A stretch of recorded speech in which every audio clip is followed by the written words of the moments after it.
Unajua Premier League imeisha, Arsenal ilichukua kikombe, Champions League iliisha, PSG ikachukua kikombe, Kenya na Premier League imeisha, Kogalo imechukua kikombe. Kogalo, thanks up, congratulations. Lakini game ikiendelea, kuna mtu anaitwa shabiki, yani ule fan, akiwa kwa trenches akiangalia game ikiendelea anasema huyu mchezaji so and so angekuwa yeye, hiyo bao hangepoteza.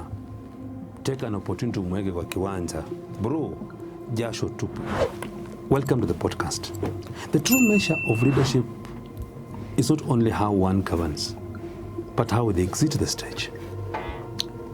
A leader or a leader's legacy is often defined by their willingness to place the interest of the people above personal ambitions. They say that leadership at times is very complicated. They say leadership is a sacrifice. But for me, I believe that leadership is about service delivery. Leadership is about safeguarding the rights and the interests of the citizens. So, President Ruto and his Kenya Kwanza government, they had a manifesto which was hinged on the bottom-up economic model. In that bottom-up, they had included free basic education, they had included job creation, they had included unity among the Kenyans. They had said they will end cattle rustling.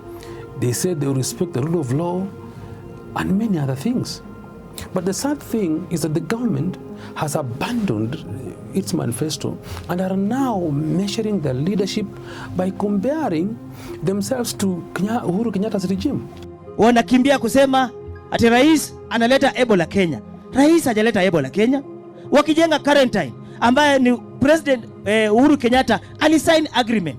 That being the case, let us together in this podcast put the manifesto aside and observe the following. One, instead of implementing his manifesto on the sugar sector, President Ruto's government has listed all the companies, sugar companies in the country. He has listed Zoya, he has listed Chemelil, Mohoroni, South Nyanza, etc.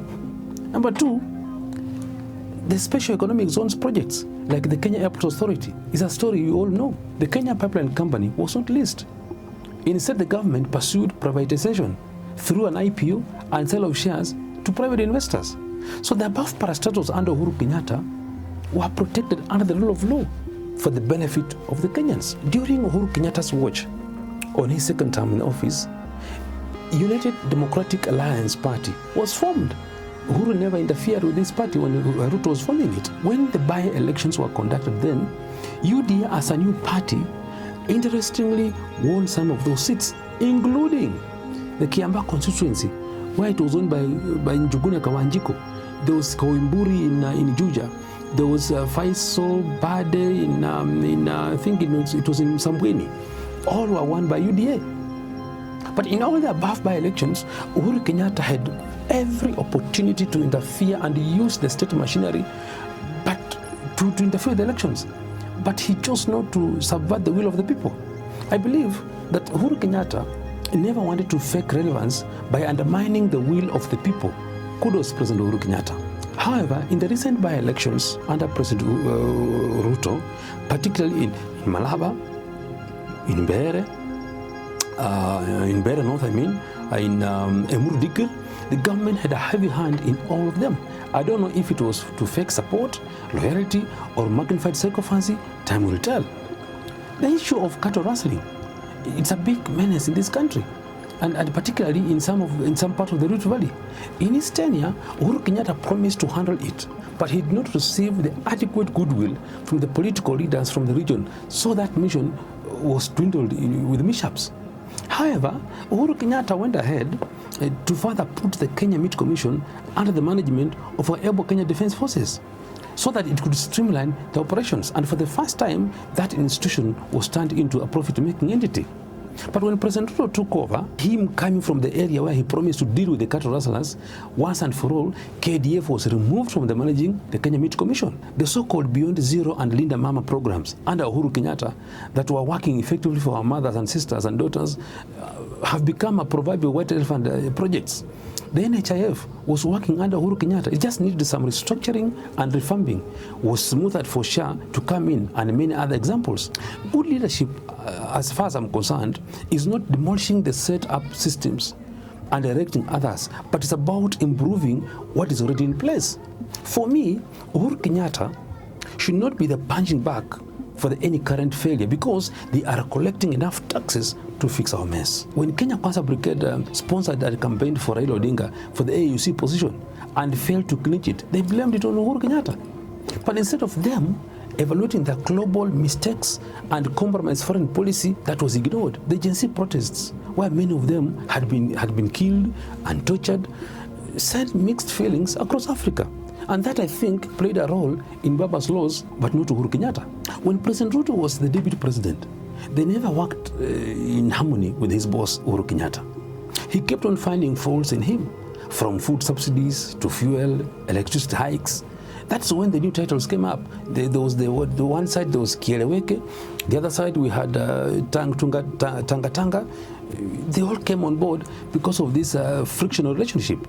And there was a time, I remember, President Ruto shedding tears on stage on how he was being mistreated by the so-called dynasties, so as to evoke the sympathetic emotions from Kenyans. As a smart gentleman, that strategy worked so well for him, because the church was fully convinced and the majority of Kenyans were convinced too, and so they voted for him. And the uncomfortable work relationship between him and Uhuru Kenyatta, and Uhuru kept on complaining that the money was getting lost daily, made Uhuru Kenyatta to appoint Fred Matiang'i to help me coordinate the cabinet business. This did not go well with the Ruto camp. They complained bitterly that Matiang'i had come to usurp the role of his deputy. So they said, in normal life, that things change. But time will never change. Time is constant. It keeps on moving. 1 is 1 o'clock. It will never be 2 when it's 1 o'clock. So recently, when the president was out of the country on an international visit, we saw Murkomen convening and chairing cabinet meetings and in the presence of Kindiki, who is the deputy president. Luckily, we've not had Kindiki crying foul. Maybe he has reserved the tears to cry another day. I want just to remind the Kenya Kwanza Brigade that when Kibaki took over power and Moi had lived in cabinet gardens for some time, and that was the government property, I remember, because of excitement, I hope so, some of his cabinet ministers went to him with suggestion that Moi should vacate the premise so that the then Vice President Kijana Wamalwa occupies the residency. Instead of Kibaki listening to them, he gave them 72 hours to process the title deed in Moi's name and give him the property.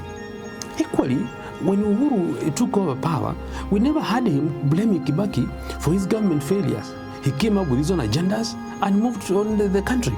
You are the ones on the steering wheel of this country, Kenya. You have the autonomous powers. Just carry your cross to the right destinations, because Kenyans are watching. The late President Moi once said that friendship is not leadership. For him, despite one being a friend, he may not be entrusted with the resources of the people. Thus, I think he was referring to Saitoti, if you all remember.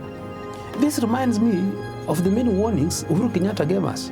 He spoke of dire consequences if we as a people ignored the choice of his successor. Despite him having the powers and the opportunity to rig the elections in favor of his preferred choice, he chose not to subvert the will of the people. He chose peace over unrest, and above all, he transitioned power peacefully. So my final submission is Uhuru Kenyatta should be left alone to enjoy his retirement, his international duties, his domestic duties, including the rights of participating in politics as a citizen of this country. If not, Kenya Kwanza should, 1, they are free to consult him on matters governance. Number 2, the Kenya Kwanza can surrender power to him to lead this country because they still think he is the one leading. Number 3, Kenya Kwanza team should tender an apology for negatively using his name to deceive Kenyans to evoke sympathy. As we come to the end of today's discussion, remember that every conversation matters, every opinion counts, and every voice has the power to shape our future. Before you leave, ask yourself one question. If conversations like this disappear, who will tell the story? If you believe these discussions deserve a place in our society, subscribe today, like this video, and share it widely. Your support is not just helping this channel. It is helping important conversations reach many people, make informed decisions. Until next time, be blessed and stay safe. I rest my case.